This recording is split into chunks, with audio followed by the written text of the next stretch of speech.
열왕기하 4장 1절로 7절입니다. 마지막 절 합독하시겠습니다.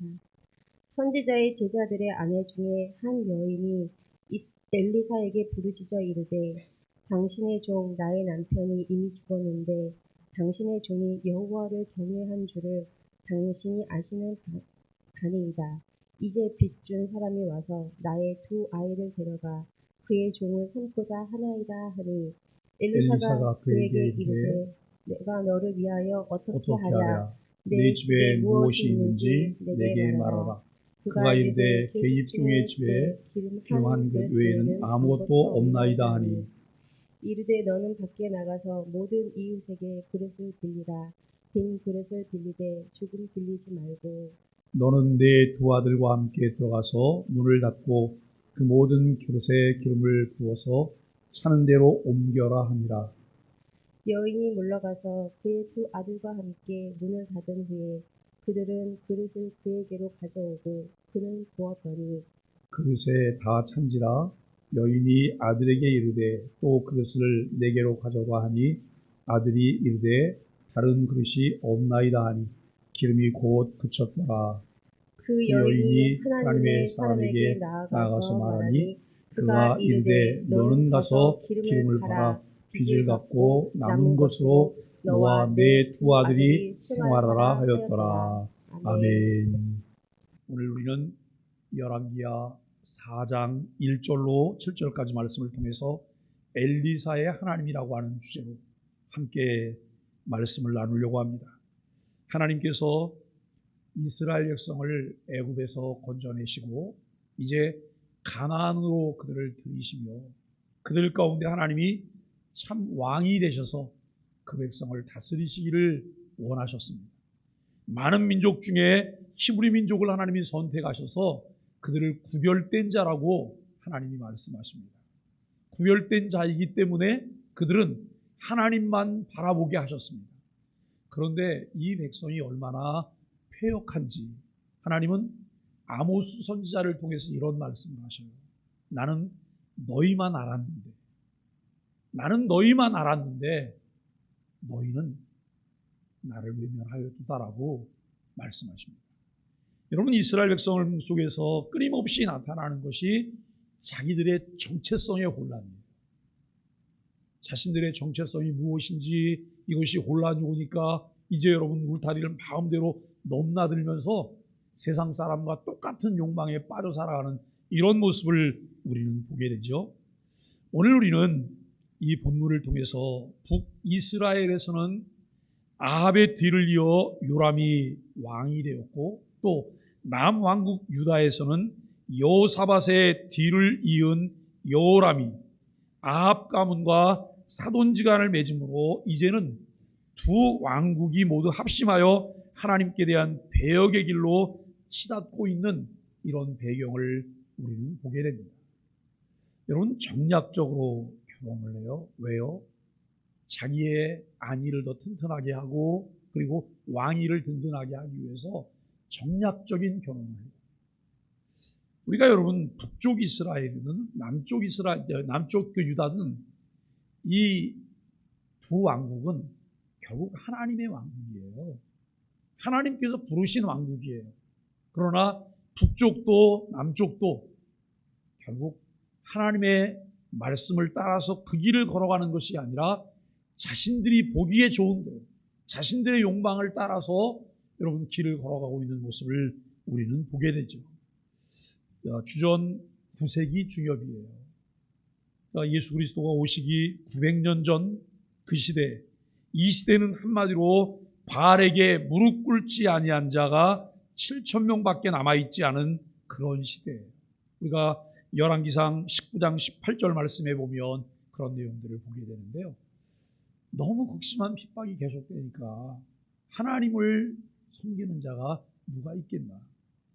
이제는 하나님을 섬기는 자가 하나도 없을 거야. 이런 상황이죠. 지난 주간에 연길에서 문자가 나왔어요. 요즘 연길이 아직도 코로나 핑계대고 심하게 기독교를 탄압을 하고 있어요. 그런데 연길 시내는 그나마도 모여요, 주일날. 그런데 연길 시내에서 조금만 벗어나면 변방 지역인데요.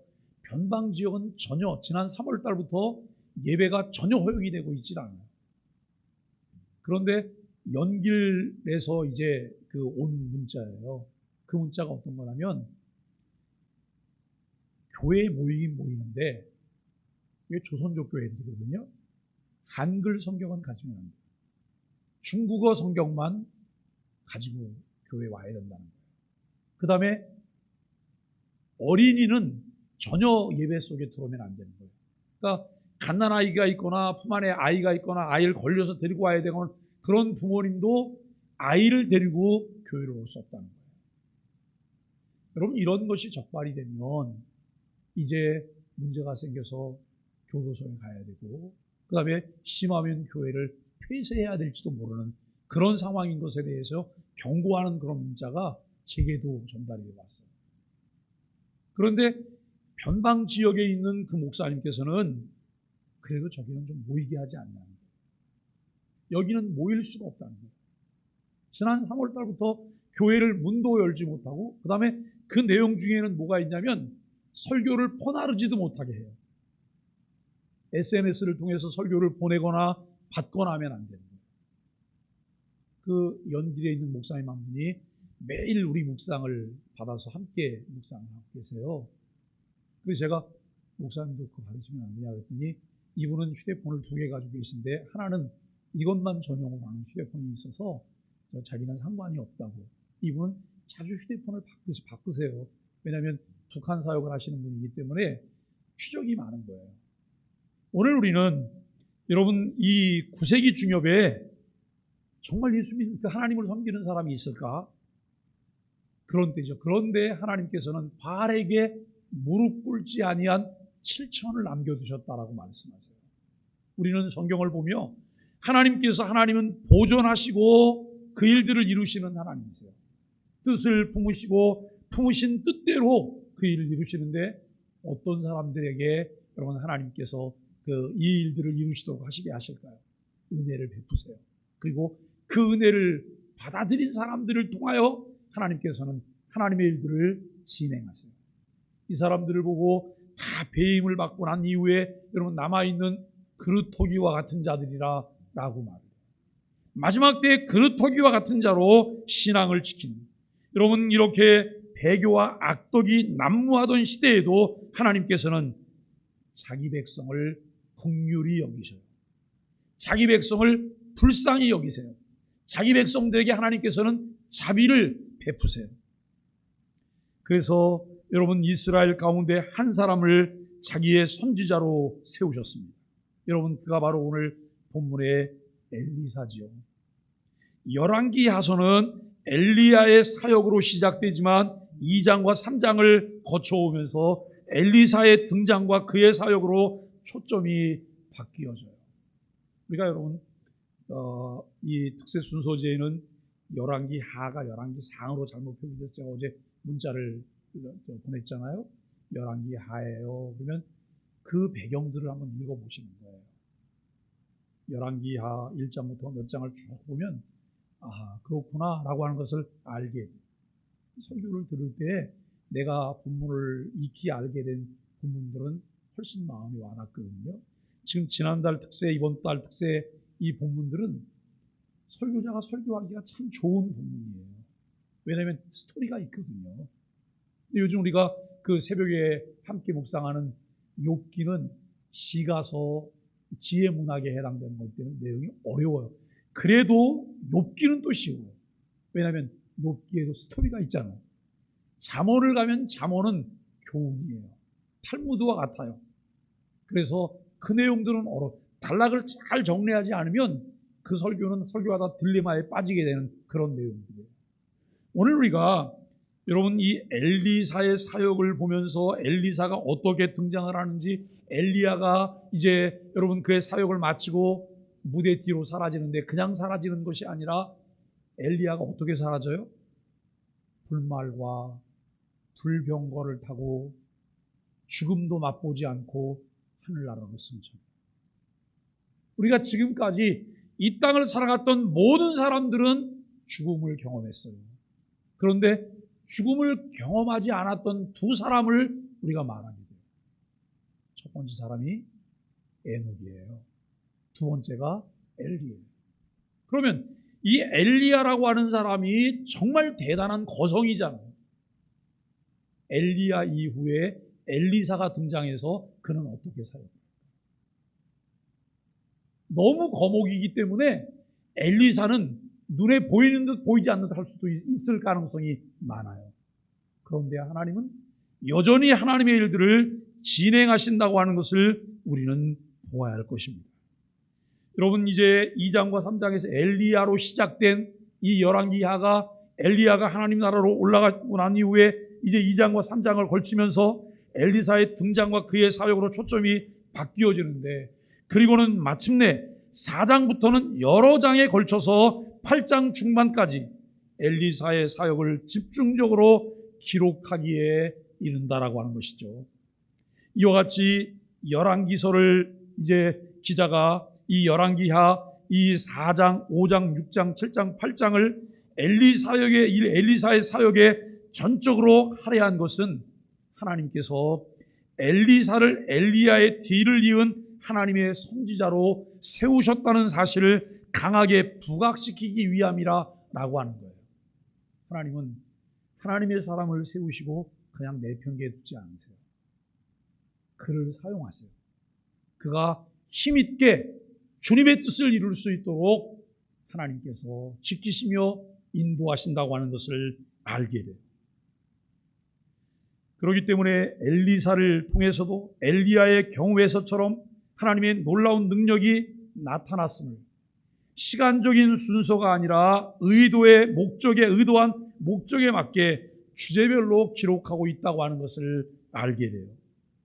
비록 엘리사는 엘리야의 뒤를 이은 선지자였지만 여러분, 엘리사의 그 선지 사역은 엘리야의 사역과는 그 성격상 상당히 다른 것을 알게 돼요. 우리가 늘 하는 실수가 그거예요. 천편일률적인 이런 생각들을 가지고 있어요. 그런데 각기 사람은 다르잖아요. 각기 사람이 달라요. 우리가 같은 목표와 목적을 가지고 있다 할지라도 그것을 이루는 과정 가운데 각기 개개인이 다른 특성들이 있어요. 그런데 하나님은 그 다른 특성을 완전히 말살하시고 한 가지를 하나님께서 주입해서 그 일을 이루실까? 아니에요. 각기 가지고 있는 고유의 특성과 은사들을 사용하셔서 합력하여 선을 이루게 하시고 그 안에 통일성을 이루세요. 우리가 여러분 교회를 볼 때 교회는 통일성이 있어요. 교회는 다양성이 있어요.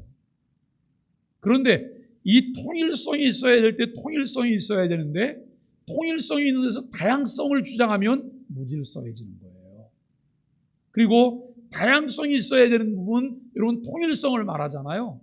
그러면 그냥 똑같은 부품 하나씩 만들어내는 것과 똑같은 거예요. 각기 다르잖아요. 기능과 역할이 달라요. 기능과 역할이 다르고 위치가 다르다라고 하는 것도 우리가 생각을 하게 되어집니다. 엘리야의 사역이 한마디로 여러분 배역한 나라와 백성들에 대해서 하나님의 진노와 심판을 계시하는 사역이었다고 말한다면, 엘리사의 사역은 배역한 시대 속에서 사는 불쌍한 백성들의 생명을 긍휼히 여기시는 하나님의 은혜를 계시하는 사역이었다고 일반적으로 표현할 수 있을 거예요. 오늘 본문의 내용을 조금 더 자세히 살펴보면 그 당시에는 엘리사 같은 유명한 선지자들도 있었지만 이름 없이 빛도 없이 주를 위해 봉사하는 무명의 선지자들도 있었습니다. 오늘 본문의 이 여인은 한 무명 선지자의 아내였습니다. 그런데 남편이 죽었어요. 남은 것이라고는 두 아이뿐이었어요. 그저 남편이 하나님의 부름을 받아서 선지자로 여러분 이제 부름을 받은 사람이기 때문에 그의 배우자가 돼서 두 자녀를 낳고 남편을 내조하면서 함께 하나님의 역사에 참여를 해요. 그런데 어느 날 남편이 죽었어요. 남편이 죽고 나면 이 남은 여인은 이렇게 표현할게요. 개밥의 도토리가 돼요. 여러분, 개밥의 도토리가 뭔지 아세요? 개 밥그릇에 진미를 한 그릇 넣어줬어요. 그리고 그 안에 도토리를 하나 넣었어요. 개가 용케 알고 다른 건 다 먹고 도토리만 하나 딱 남겨놔요. 너무 깨끗하게 그릇을 비웠는데 도토리는 그대로 남아있어요. 그래서 개밥의 도토리, 개도 안 먹는 거예요. 돌아보지 않는 것이죠. 우리는 때로는 그래요. 교회가 긍휼을 베풀어야 합니다.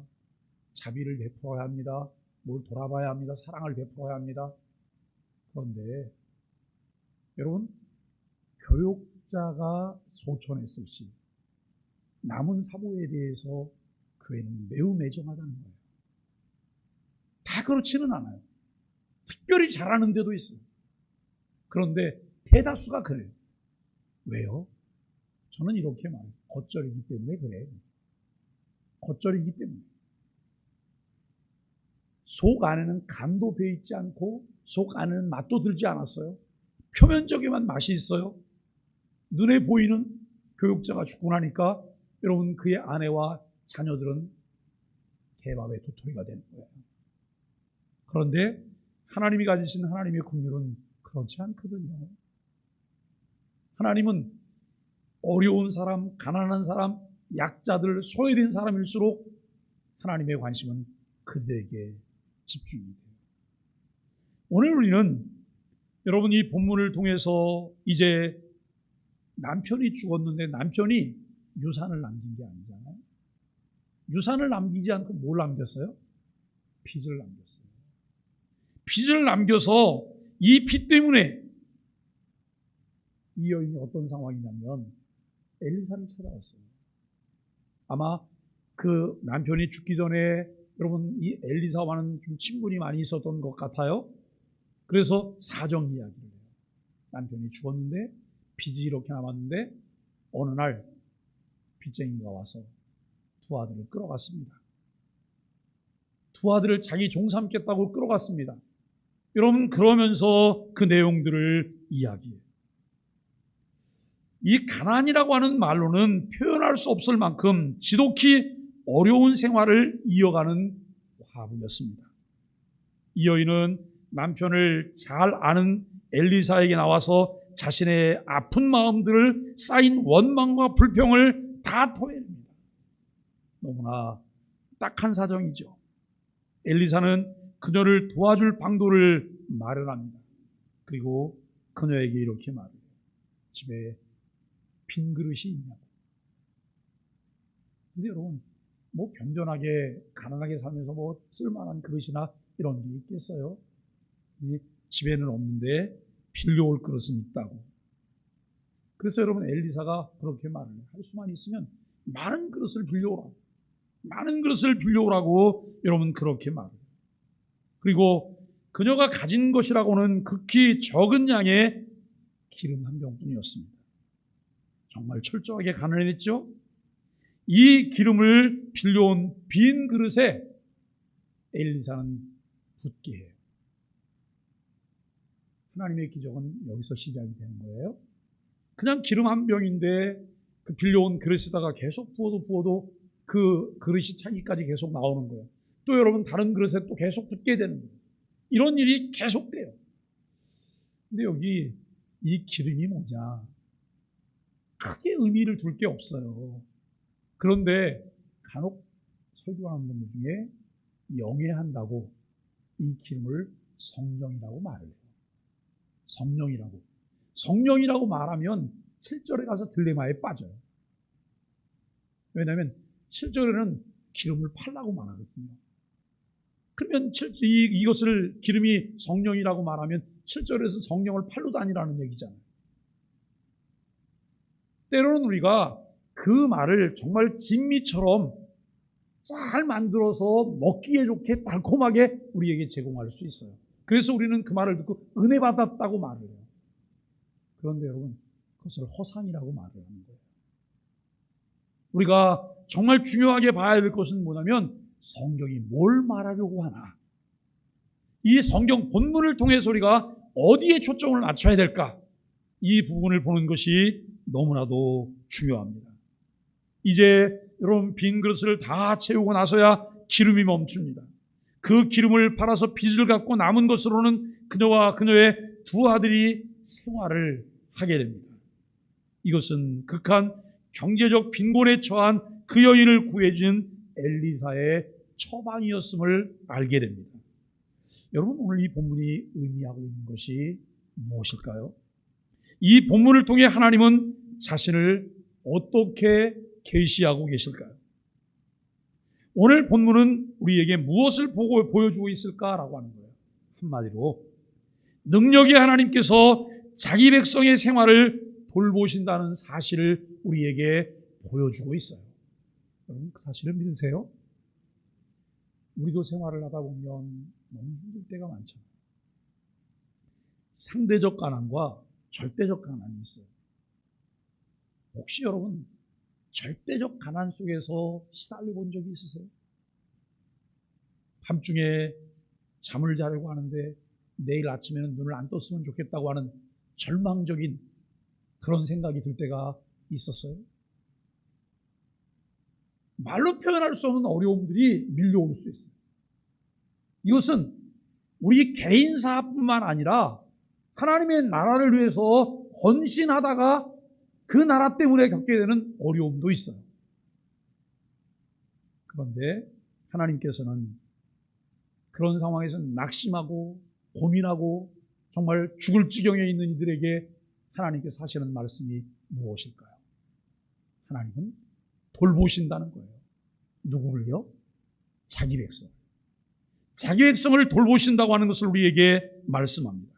오늘 본문은 마치 엘리사가 능력이 많아서 기적을 일으킬 수 있었던 것처럼 각색되어 있습니다. 그러나 우리가 오늘 본문에서 눈여겨볼 것은 2절에서 엘리사라고 선지자의 이름을 직접 기록하고 있지만 7절에서는 엘리사라는 이름 대신에 하나님의 사람이라고 하는 말을 사용하고 있다는 점이에요. 엘리사 대신 하나님의 사람이라는 말을 사용하는 것은 오늘 본문에만 나타난 것이 아니에요. 엘리사의 사역을 집중적으로 묘사하고 있는 4장, 5장, 6장, 7장, 8장 중반까지 곳곳에서 우리의 기대 이상으로 많이 나타나고 있다라고 하는 것이죠. 4장만 해도 오늘 본문 7절에 그리고 9절에 16절에 22절에 23절에 25절에 2번 27절에 2번 40절 42절에 이렇게 나오고 있어요. 이렇게 여러분 하나님의 사람이라고 사용한 것은 성경을 기록한 기자가 의도적으로 엘리사라는 이름을 사용하지 않고 하나님의 사람이라고 하는 명칭을 사용하고 있다라고 하는 거예요. 여러분, 이 성경 기자는 엘리사는 엘리야의 뒤를 이어 하나님께서 세우신 선지자라는 사실을 강조하고 있어요. 그렇기 때문에 하나님께서 엘리사를 통해 행하신 일들을 강하게 부각시킵니다. 따라서 하나님의 사람이라는 말은 엘리사의 능력이 곧 하나님께서 하신 일인 것을 보여주고 있다는 거예요. 하나님께서 주도적으로 그를 사용하시고 하나님께서 이 일을 하고 있다는 거예요. 그렇다면 엘리사를 주도적으로 사용하셨던 하나님은 누구를 사용하실 수 있어요? 나를 사용하세요. 하나님이 나를 사용해 주실 때 하나님께서는 나를 통해 하나님의 일들을 주도적으로 진행하실 거예요. 그런데 때때로 우리가 착각하는 게 있어요.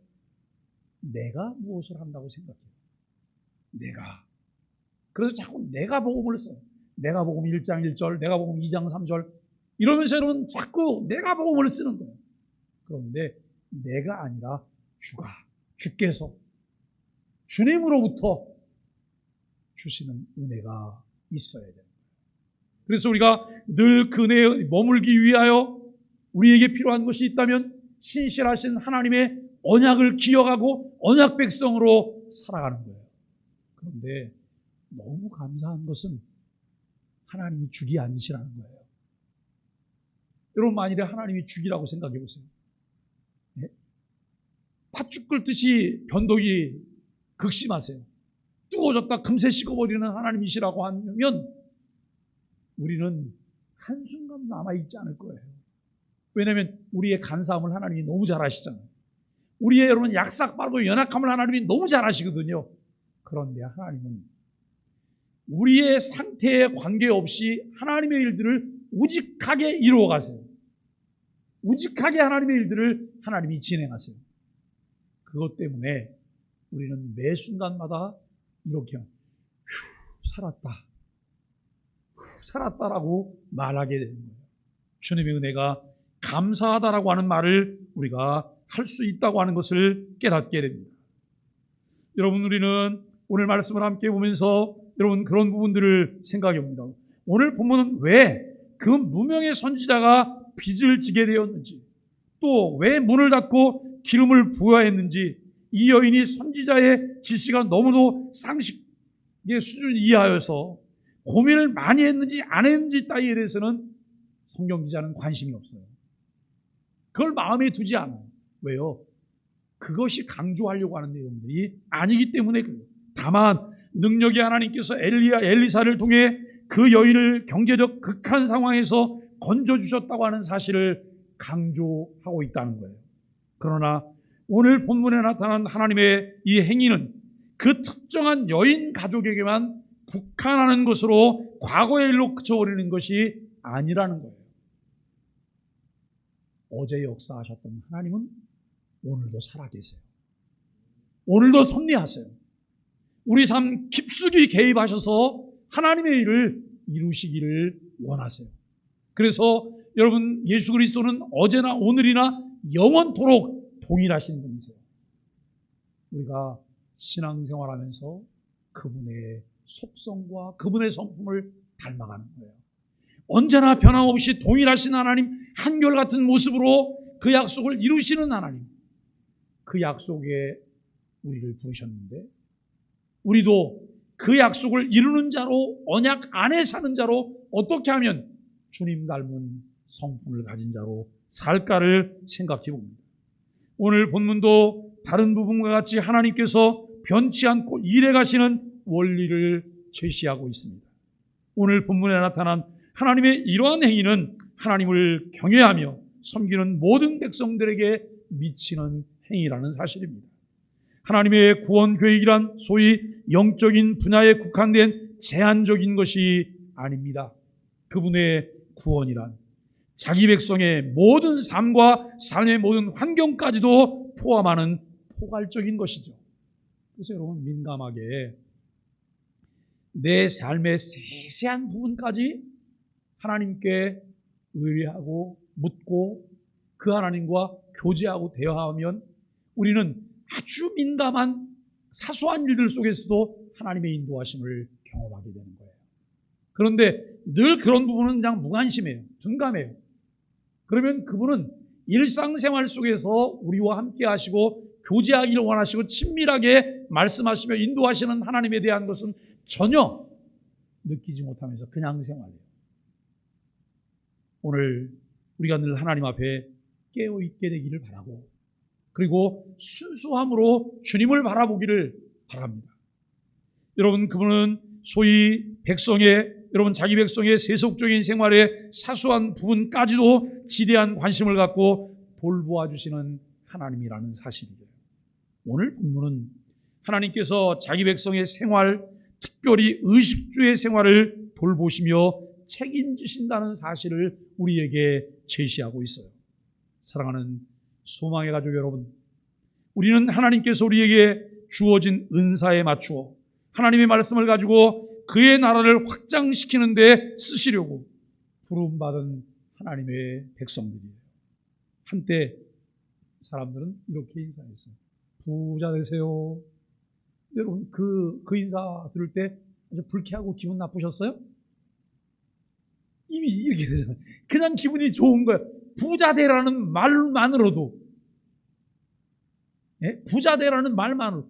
그리고 여러분, 요즘 SNS를 통해서 이렇게 사람들이 보내는 5만 원짜리 돈다발을 한 다발씩 이렇게 보내요. 어떤 사람은 은행에서 여러분 그 돈을 이제 그 다른 곳으로 보내기 위해서 지게차로 움직이기 위해서 이렇게 싸운 그 돈다발을 보내줘요. 근데 그거 보면서 기분 나쁘다고 말하는 사람 한 사람도 없어요. 그냥 가짜지만 그것 자체가 왜요?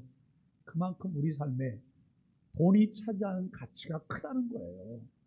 돈이 차지하는 가치가 그만큼 크다는 것이죠.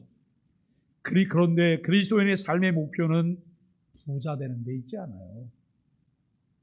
부자 되는 데 있지 않아요. 여러분, 만일에 부자 되는 데 있다면 우리가 여기 나와서 지금 이 시간에 여기 와서 앉아 있지 않거나 이 시간에 온 이유는 하나님, 나 부자 되게 해주세요, 이것일 수도 있어요. 그런데 우리 그리스도인의 삶의 목표가 거기 있지 않다는 거예요. 다만 우리에게 주어진 삶의 환경에서 최선을 다해야 해요. 그리고 주께 이렇게 기도해요. 하나님, 일용할 양식을 주세요. 일용할 양식을 주세요. 근데 어떤 사람은 범위가 좁아서 자기 가족 하루 3끼 먹는 게 일용할 양식일 수 있어요. 그런데 어떤 사람은 다른 수없이 많은 사람과 함께 나누는 삶이 일용할 양식이에요. 각기 하나님께서 내게 주신 은혜대로 일용할 양식들이 다르다는 거예요. 하나님, 선한 일들을 위하여 우리에게 필요한 일용할 양식들을 주옵소서. 우리들 각자의 주어진 삶을 통해 한 가지 동일한 목적이 있습니다. 그것은 우리들이 하는 일들을 통해서 하나님을 영화롭게 하기 위하여 남 주는 삶을 살아야 된다는 거예요. 나만 움켜쥐는 것이 아니라 남 주는 삶을 살아야 돼요. 우리 교회가 돌아오는 주일이 교회 설립 기념 주일이잖아요. 그냥 조용히 이번엔 넘어가려고 했어요. 그런데 여전도에서 전화가 왔어요. 목사님, 그냥 지나가면 안 되잖아요. 떡도 좀 하고 뭐도 좀 하고 그런 말씀. 그래서 그 안에서 그런 일들을 좀 하시겠다. 감사하다. 뭘 하겠다는데 여러분, 반대할 일이 뭐가 있어요? 그거 왜 하냐고 그래야 될 일도 없잖아요. 누군가 해야 되는데 안 하는 게 문제인 거죠. 그런데 누군가 뭘 하세요 지목해서 하면 그다지 은혜가 되질 않잖아요. 때가 되면 뭐가 필요할까, 어떻게 참여할까, 그것을 보아요. 지난 주간에 제가 공주에 있는 교회 이전 예배 갔잖아요. 이전 예배 갔는데 가서 이제 이야기를 들은 거예요. 갑자기 교회가 건물이 팔렸어요. 새 들어있던 건물이 교회가 지하에 있었거든요. 제가 지하에 있는 교회를 한번 가봤죠. 그러니까 코로나 기간 동안 그 미자립 교회 월세 지원해 주는 일을 할 때 그 교회도 대상이어서 우리 교회가 100만 원 한 번 헌금을 했던 적이 있어요. 근데 그게 이제 또 연결이 돼서 이전 예배 때 순서를 맡아달라고 하는 이야기를 해요. 고민 많이 하다가 갔어요. 왜냐면 이전 예배를 간다고 하는데 이전 예배를 갈 때는 그냥 가면 안 되잖아요. 그것도 미자립 교회 이전 예배인데, 근데 그분이 저한테 이렇게 얘기를 했어요. 목사님, 사례는 없어요. 사례는 없어요. 제가 미자립 교회가 이전 예배를 드리는데 무슨 사례를 줘요? 사례를 받아도 아마 무슨 이유를 대서라도 거기에 놓고 올 거예요. 그리고 저는 갔어요. 갔는데 그 교회가 7월 27일 날 다른 건물에 들어온대요. 새로 산 사람이 건물에 들어온대요. 그런데 7월 24일이 됐는데도 이 교회가 다른 곳으로 이전할 장소 계약이 안 된 거예요. 사람들이 묻는데요. 목사님, 건물은요? 하나님이 하실 거예요? 하나님이 하실 거예요? 이렇게 이야기를 계속했는데 7월 24일 오후에 계약을 하고 7월 25일 날 건물을 손보고 7월 26일 날 이전을 했다는 거예요. 내가 가서 봤더니 교회가 정말 깨끗하게 잘 준비가 됐어요. 그런데 그 이사하기 2달 정도 전에 건물이 팔린다는 이야기를 들었대요. 통장에는 잔고가 없었대요. 그러니까 막막하죠. 여러분, 교회는 뭘 싸놓고 일을 하게 되는 경우가 거의 없어요. 특별한 경우를 빼놓고는 아무것도 없는 상태에서, 마이너스 상태에서 그 다음에 일들도 계속 진행해요. 그런데 마이너스 상태에서 일을 진행하면 옆에서 한숨을 크게 쉬는 분들이 참 많으세요. 근데 여러분, 한숨을 쉬는 분들이 그 일을 해결하는 데 동참하냐? 절대 아니에요. 그분들은 한숨만 못 대고 사람 맥만 빠지게 해요. 그런데 갔더니 순서지에 그 건물이 이전되어지는데 헌금했던 분들 명단이 쭉 있더라고요. 그 목사님 이런 얘기, 이분들 중에 반수는 자신의 일면식도 없는 분들이에요.